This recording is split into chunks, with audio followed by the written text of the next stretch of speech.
Hello, I'm Loren, the co-founder and former CEO of NOM, a video advertising technology company focused on data and transparency. NOM helps advertisers minimize wasted ad spend and improve video ad performance across YouTube and other social properties. So before we get started, I'll give you a quick background. I grew up in Central Florida. I moved to California just before high school. I always tell people I felt like an unlikely entrepreneur because I never would have called myself that. I came from a poor family. I was one of maybe a few people to go to college, and I think only the second to graduate. So I graduated during the height of the recession in 2008 with no relevant work experience. I had a job as a graphic designer for a bit, but with the economy in such bad shape, I was quickly laid off. I decided to start a small jewelry company, which was really born out of desperation. I used what little money I had left after paying bills for supplies, and I taught myself everything from making the product to building the website, word of mouth marketing, digital media, branding, you name it, I had to figure it out. I eventually used the experience in building that business to get my first minimum wage paying job at a startup in 2009. So that was an e-commerce retail website, and the vision was really interesting, but ultimately it wasn't successful. It was a really good lesson though, in that you will fail, but there aren't really failures because the founder of that company actually ended up turning that business into a hugely successful clothing company. And I ended up learning a lot in my short time there about startups, which was great. So in 2010, I left that company, and that was where I really started my career in the video distribution industry. It was a very small space, and I quickly became one of the few experts in the field. But I realized then how many holes there were in the industry, and I became really passionate about fixing the problem. So from that point until 2014, I hopped around to a few different startups looking for somebody who was doing right. But after nearly 4 years of searching unsuccessfully, I decided that if somebody was going to do it, it was going to be me. So in 2014, I partnered with my co-founder, and we started NOM with two other people.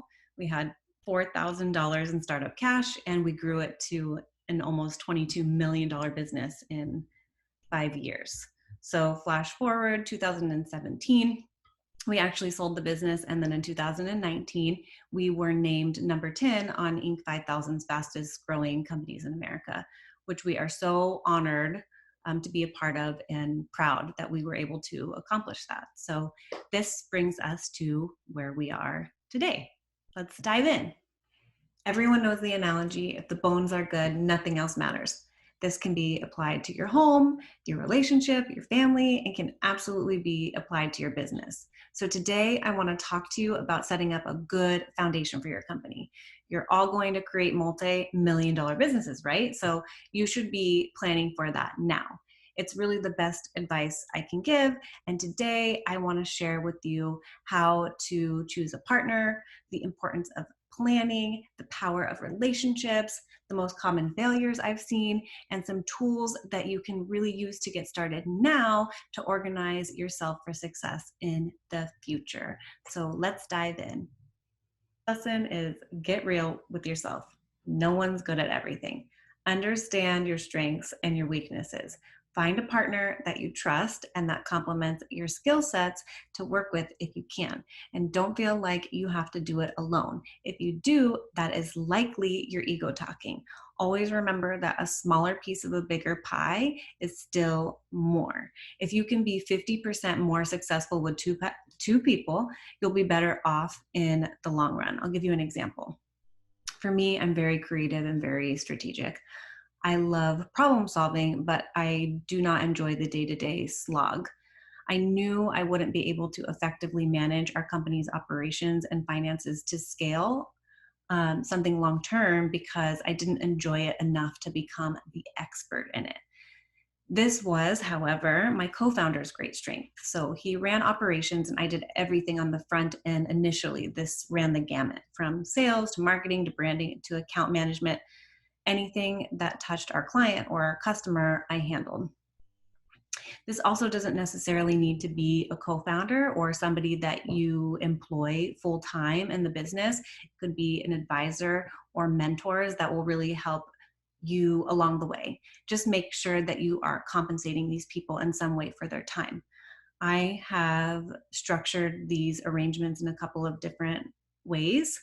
They can be structured a lot of different ways, but the two that worked for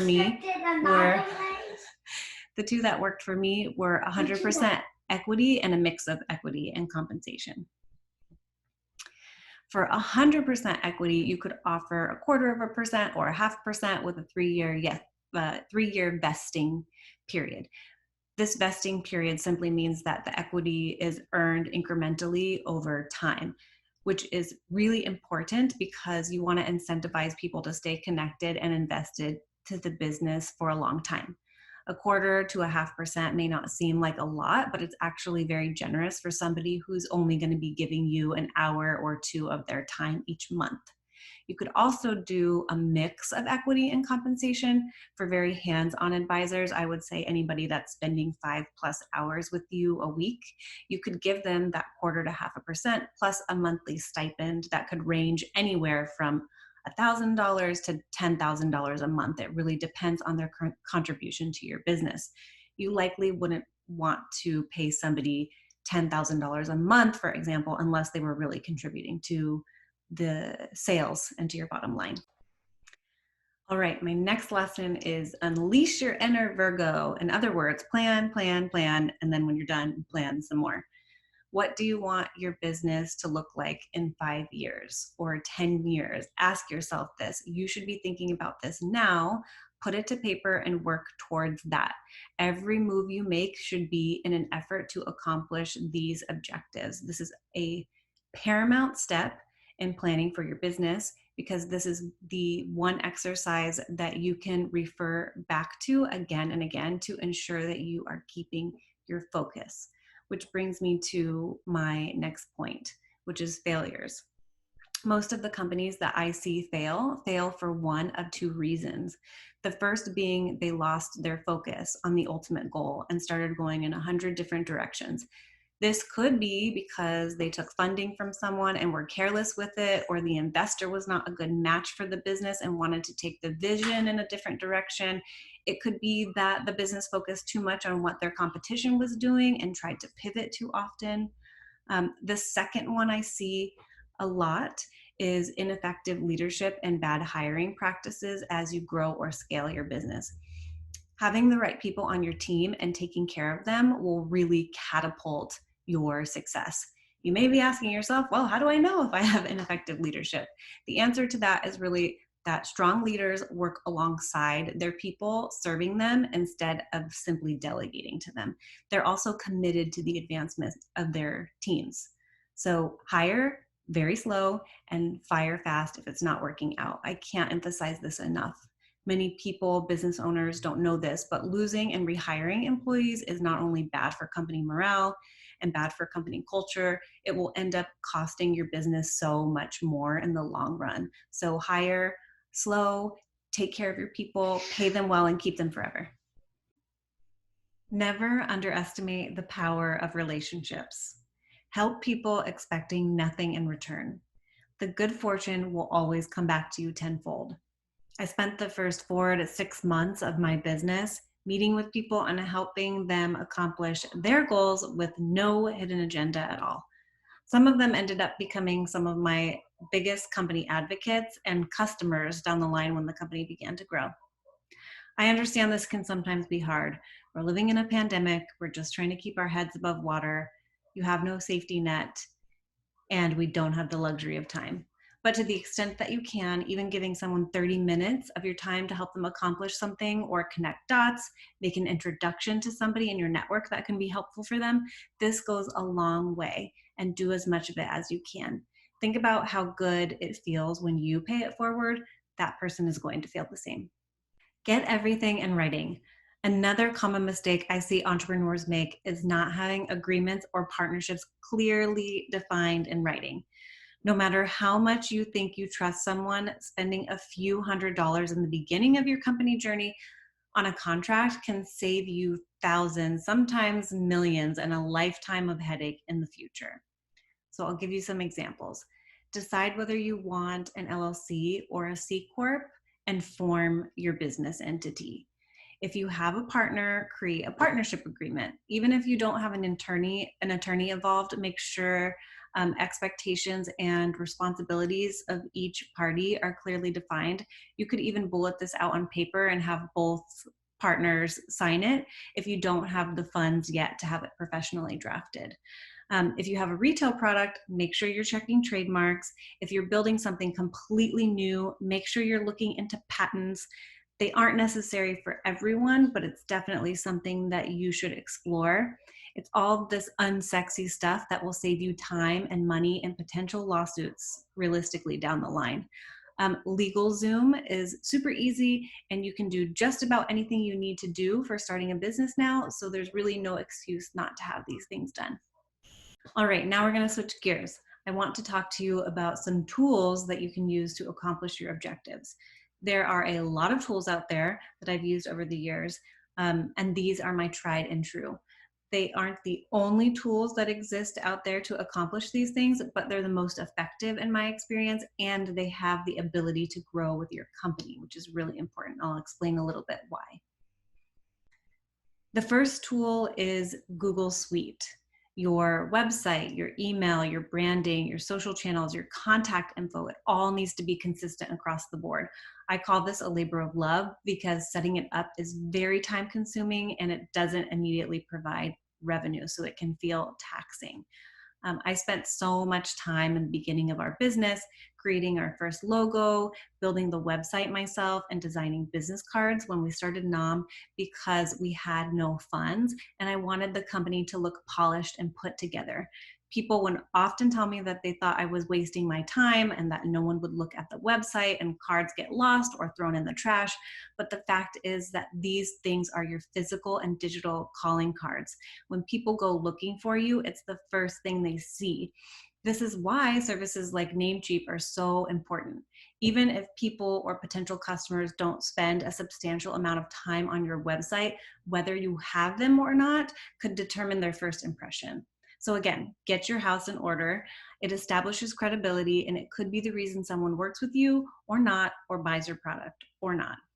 The next tool I will share with you is Google Drive, which is part of Google Suite, and it's a folder system. There are other folder systems out there, but this is the one that I like to use. This folder system lives in the cloud, so you can save into folders, you can share your folders, and you can collaborate on documents with people. The next tool I recommend is Slack. Slack is a business communication platform that provides chat rooms organized by topic, private groups, and includes direct messaging. It's great because you can organize conversations into categories and invite anyone that's relevant to the conversation, whether they are part of the company or not, to it. And it keeps you from cluttering up your inbox with confusing email threads that can sometimes be 100 emails deep. It's a lifesaver. Next is Asana, which is essentially a project management software, but it has loads of capabilities. You can create goals and objectives for yourself. You can create and manage timelines for projects, or in the case of product, you can manage your production and distribution. It also has a lot of customization. It connects with Google Suite, which is super convenient. And there are account managers that will help you to learn the platform and set it up. It's also affordable and scalable, which means it will grow with your business, which is really important, as I mentioned before, because you don't want to outgrow your software. Exporting data can take months, and you don't want to have to transport to another system. We had Asana at a 5-person team and 50, and I'm confident it could go beyond that. As a simple sales tracker, I recommend Hubspot. It's a sales and marketing tracking tool. It allows you to track your sales leads from your first conversation to closing the client, but you can also use it to track conversions and follow up with people. It's also a great marketing tool. You can use it to set up your email marketing and sales pages within your website. It's a great tool. Another tool is Expensify. This is a very simple software that allows you to manage the spending for your business. It's really easy to set up and easy to use. Separately, on this note, my advice would be to make sure you get a business credit card and open a new specific account for your business that you are only using for business expenses. Owning a business means a lot of new tax complications, so keeping your business and your personal expenses separate will help you a lot when it comes to filing. On the plus side, having your business means a lot of things that used to be personal expenses can now be clarified as business expenses that weren't previously, like your rent, for example, if you do work out of your house, or your car if you are primarily using it to drive to and from work. And the last tool that I want to share is DocuSign, which goes back to making sure you're documenting everything. DocuSign allows you to easily send documents to people for signature and then store them so they don't get lost. As an extra measure, I would always organize my signed documents and any previously edited or revised versions into my Drive folders based on what they were for, because it's always good to have a second copy stored somewhere else as a backup. Well, that concludes all my strategies and tools and tactics for getting you off to a good start, laying a good foundation for your business and setting you up for success. I truly hope that this has been beneficial and helpful to you, and I wish you the best of luck in your future business.